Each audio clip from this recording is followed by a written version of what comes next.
Well, hello and welcome back to my channel, or welcome if you're here for the very first time. These are my cherry chai cookies. Don't they look delicious? A soft, chewy chai cookie with cherry buttercream and freeze-dried cherry crumbles.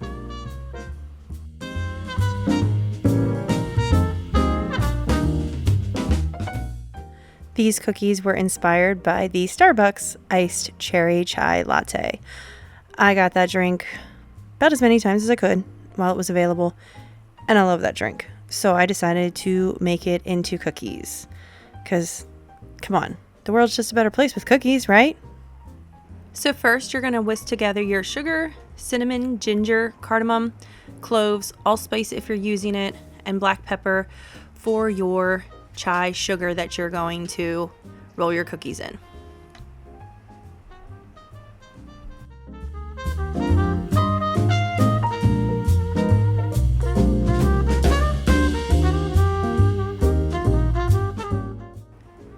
Next, in a large mixing bowl, you're going to add your flour, baking soda, baking powder, cinnamon, ginger, cloves, allspice again if you're using it, cardamom, black pepper, and salt, and you're going to whisk that until combined.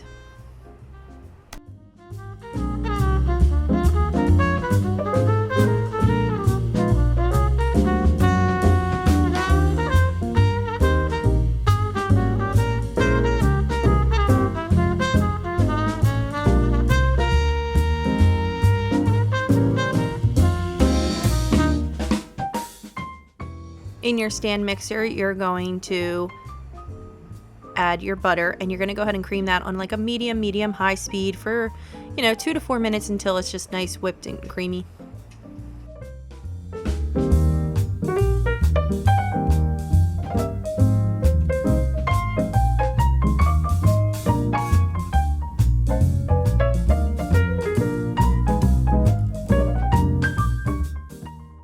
Then once that's nice and whipped and creamy, you're going to go ahead and add your regular sugar and your brown sugar, and you're going to, again, a medium to medium high, let that whip up for about 3 to 5 minutes.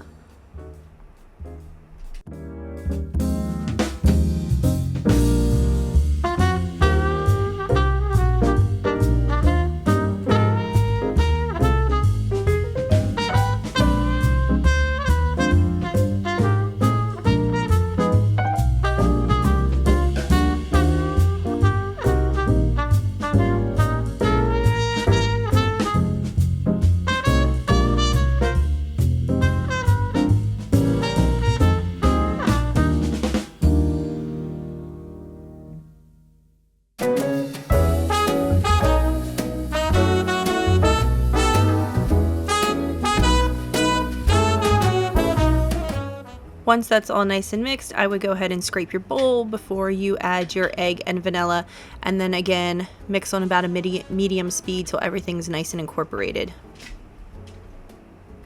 And then once that's all nice and mixed and incorporated and thoroughly combined, you're going to add your flour mixture into the butter mixture and mix it starting low, obviously, and then you can increase to a slightly higher speed until there are no streaks of flour left and it starts to pool from the bowl. You don't want to overmix your dough.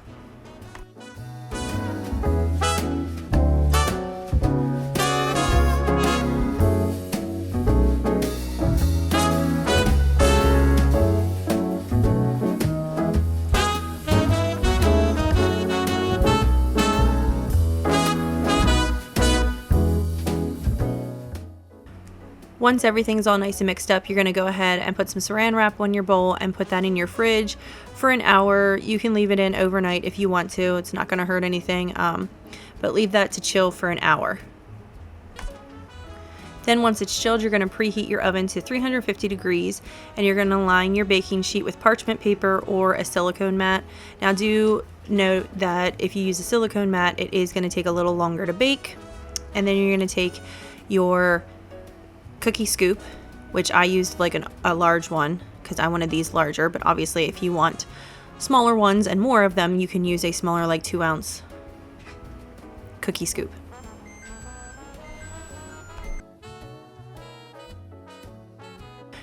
You're gonna go ahead and use your scoop and scoop those out and form all your cookie shapes. And then I like to just roll them so in their nice ball shape. And once you have them all shaped and everything, you're gonna go ahead and roll them in your chai sugar.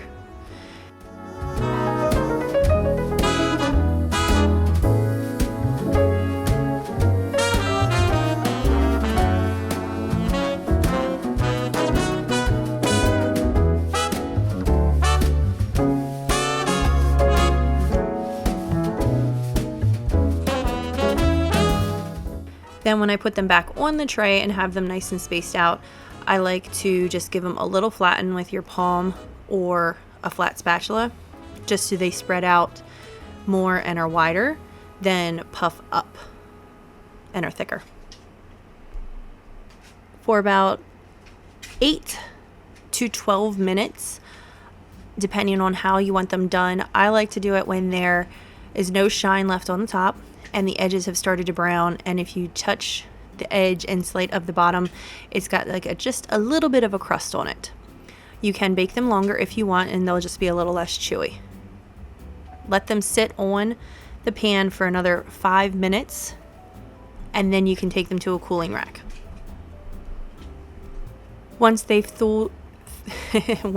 chilled thoroughly, you're going to add your pasteurized egg whites and your powdered sugar to a stand mixer with a clean bowl, and you're going to go ahead and whip that on medium to medium high speed for about 3 minutes. You want to whip that and almost make a meringue out of it.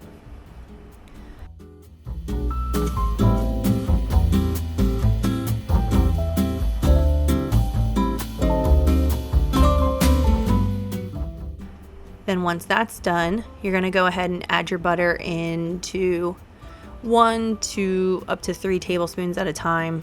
I've done it where I've literally just taken 1 stick of butter and chopped it into 3 chops. And as long as it's a nice room temperature, it'll mix in fine.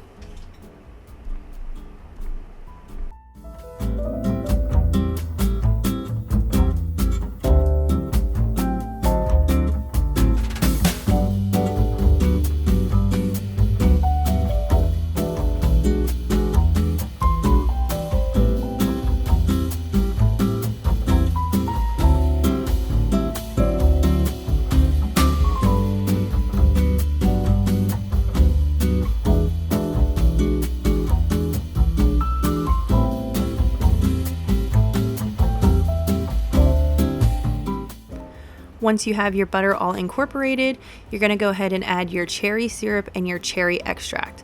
Now, I recommend starting with a lower amount. Like if you want to start with just like a tablespoon of the cherry syrup and half a tablespoon of the cherry extract, go and do that, because you can always add more extract and syrup in if you want, but you can't take out. So if you're not using a lot, you might want to add just a little bit of pink dye just to give it that frosting look. Obviously that's nothing that's absolutely needed. Start whipping that on medium speed to a medium high speed, almost full speed, and you're going to want to let that go ahead and whip it for about 10 minutes. I do recommend about halfway through stopping and checking it, just giving it a taste test to make sure it has enough cherry flavor that you want. If it doesn't, go ahead and add more in. If when you were doing this and you add more cherry syrup or cherry extract in and you notice at the end of the 10 minutes it's just still a little soupy, you can go ahead and add in a little extra powdered sugar and then just whip it for another couple minutes. It's not going to be a problem. It will look curdled and soupy until you get to that end of that time. That is a Swiss meringue thing, so don't stress about it. If you want, you can go ahead and check out my other Swiss meringue, my plain vanilla Swiss meringue recipes if you'd like, just to see how to make those, because that's basically all you're doing here. But instead of adding vanilla extract or chocolate to make those, you're adding your cherry syrup and your cherry extract. So once your cookies are all nice and chilled and your icing is all made, you can either add it to a piping bag and pipe it on your cookies, do a zigzaggy pattern, a circle pattern, or like I did here, add it with a spatula, spread it all out on your cookie, and then just make a swirl pattern. Basically just make sure it's all spread across your cookie, and then take the tip of your spatula and make almost a full circle with it, and then once you reach the beginning part, go back the other way towards the middle and swoop it up. All your icing on your cookies, you're gonna go ahead and add that crushed freeze-dried cherries pieces if you want. That is totally optional. You could always drizzle some chocolate or something on them, or just leave them as be. If you like the freeze-dried cherries or not. I was trying to make it just like the drink.